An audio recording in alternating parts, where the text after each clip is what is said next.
Hoje, o Povo na TV invadiu o ateliê de um roraimense que conquistou o mundo com o seu talento, o artista plástico e designer premiado Milhomem Alba. Milhomem, que prazer estar aqui no seu ateliê e conta pra gente um pouco da sua trajetória, como começou essa paixão pela arte plástica e quando de fato você começou a trabalhar com isso. Bom, primeiramente eu agradeço a presença de vocês aqui no meu ateliê. A minha história com a arte começou na música, mas artes plásticas propriamente veio no momento em que eu apenas visitava galerias, exposições, né? E estava no papel do espectador. Efetivamente veio no momento em que as minhas paredes em casa estavam brancas, eu precisava repor algumas telas que eu tinha tirado de outros artistas. E que nesse momento eu decidi repor com obras minhas. Então eu comecei a criar obras de arte para preencher as paredes da minha casa. Só que as paredes foram preencheu lá fora também, e aí acabou que eu saí do espectador pro artista profissional em pouco tempo, assim. Eu acabei vendo que eu poderia ocupar outras paredes em outras casas, em outros lugares. Bacana, Milhomem. E, gente, um exemplo do talento incrível do Milhomem é a cadeira Grilo, que é uma peça que ela foi premiada internacionalmente. Qual foi o título do prêmio? Foi em 2023, né? Isso, esse prêmio foi em Frankfurt até em 2023, mas ele foi eleito por um comitê de 7 países, né? A categoria de design industrial, né? Que o design industrial é muito forte na Europa, né? E eu acabei sendo contemplado com essa premiação por essas entidades de países como o Japão, Austrália, a Inglaterra, a própria Alemanha, enfim. E, Milhomem, o que representa para você esse prêmio, né? Porque você levou uma obra aqui do extremo norte de Roraima para competir com vários outros artistas e várias outras obras de, como você disse, né, 7 países do mundo. E qual foi a sensação que você teve quando você viu que você que tinha levado esse prêmio? A princípio a gente não acredita muito, porque infelizmente o brasileiro ele é vira-lata, né?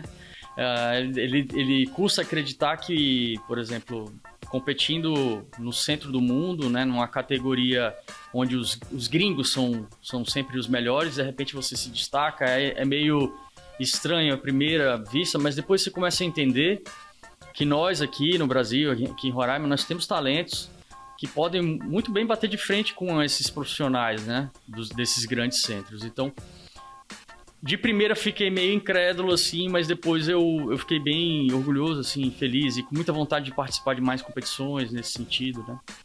E de representar o nosso país.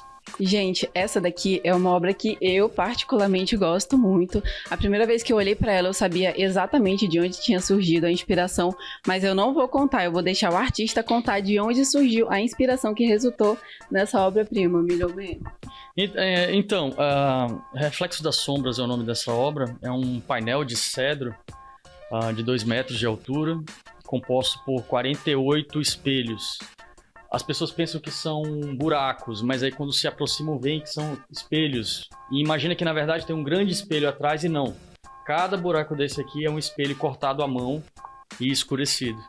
Por que eu tive esse cuidado? Porque o que acontece é que o meu objetivo nessa obra, além de relatar a estética do Rio Branco às 5 da tarde, quando forma aquelas sombras entre os montinhos de areia, foi também quebrar o ego das pessoas, porque a partir do momento que a gente bota um espelho diante de uma pessoa, a tendência é que a pessoa se arrume, né?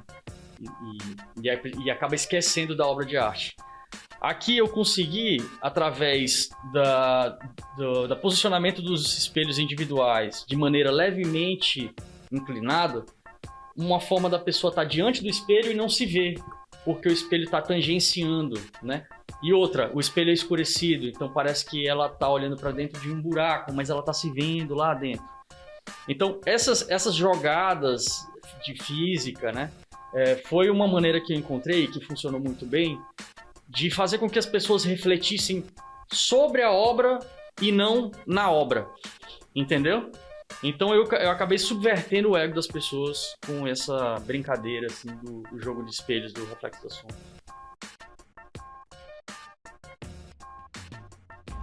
E Milhomem, hoje nós vemos móveis sendo produzidos em massa e todos sempre muito padronizados, né? Como você acredita que uma peça, um móvel autoral, ele pode se destacar nesse mercado que hoje está tão massificado? Na verdade, o mercado imobiliário, vale ressaltar, é distinto do mercado de arte, né? Na verdade, eu atuo em dois mercados diferentes que orbitam os mesmos espaços, né?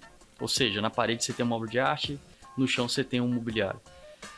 Voltando para essa questão da produção em escala, o que acontece é assim, às vezes um mobiliário, ele é um mobiliário exclusivo de peça única, ou seja, só tem ele. Às vezes ele é um mobiliário de produção em escala reduzida ou edição limitada, ou seja, tem uma quantidade X de números de peças apenas. E tem aqueles que é feito de acordo com a demanda, ou seja, o céu é o limite. Cada mercado desse, cada obra dessa tem um mercado específico, tem o seu valor e seu espaço a ser ocupado no mercado. Então eu acho que tem mercado para todo mundo, né? Quem quer um design arrojado, mas por um preço barato, existem designs hoje no mercado, você compra cadeiras relativamente em conta, né? Mas se você quer alguma coisa exclusiva, feita para você, já é uma peça de altíssimo valor agregado, só você vai ter no mundo, mas você vai realmente ter que pagar o valor que pede esse bem. Então, assim, eu acho que existe mercado para todos esses perfis e vai ser sempre assim. O mercado funciona dessa maneira. Interessante. E agora, mudando um pouquinho o rumo da conversa, quais são os próximos passos? Já tem algum projeto em andamento? Eu tenho algumas obras já no campo das artes, né? Voltando para o artista plástico. Eu tenho algumas obras por serem finalizadas. Agora, nesse mês de setembro, nós vamos lançar, eu em parceria com uma artista de Fortaleza, um mobiliário artístico, que eu infelizmente ainda não posso falar muito, porque está em sigilo de construção, mas é uma obra de arte híbrida com mobiliário. E no campo dos mobiliários, eu tenho um lançamento em breve internacional, também não posso falar muito, porque tudo isso está ainda em processo de finalizações burocráticas e diplomáticas, mas assim, de hoje até dezembro tem bastante coisa por acontecer aqui em Roraima e fora do país. Bacana. E assim, para quem está assistindo a gente agora, que gostou do seu trabalho, se interessou, como que essa pessoa pode fazer para adquirir uma peça, uma obra de arte ou até mesmo um móvel autoral? Então, eu tenho um site, milhomem.art, A-R-T. E tem as redes sociais, Milhomem Alba Arte, Instagram, né? Por intermédio dessas duas ferramentas, vocês conseguem meu contato e aí a gente pode agendar uma visita aqui na galeria. A galeria não recebe visitas abertas ao público, somente mediante agendamento, né? Então, se houver esse interesse de uma obra de arte de dentro do catálogo, obra que já existe, essas obras que estão expostas todas estão à venda, inclusive o Reflexo da Sombra, né? Mas se a pessoa quiser uma encomenda de uma outra obra de arte, é possível fazer também. Imobiliário nesse sistema. Agenda uma hora, vem conhecer a galeria e a gente conversa um pouco sobre. E esse foi o encontro com Milhomem, um artista roraimense que provou que a nossa cultura pode ganhar o mundo através da arte. Milhomem, muito obrigada por nos receber e a gente deseja todo o sucesso do mundo para você. Obrigado.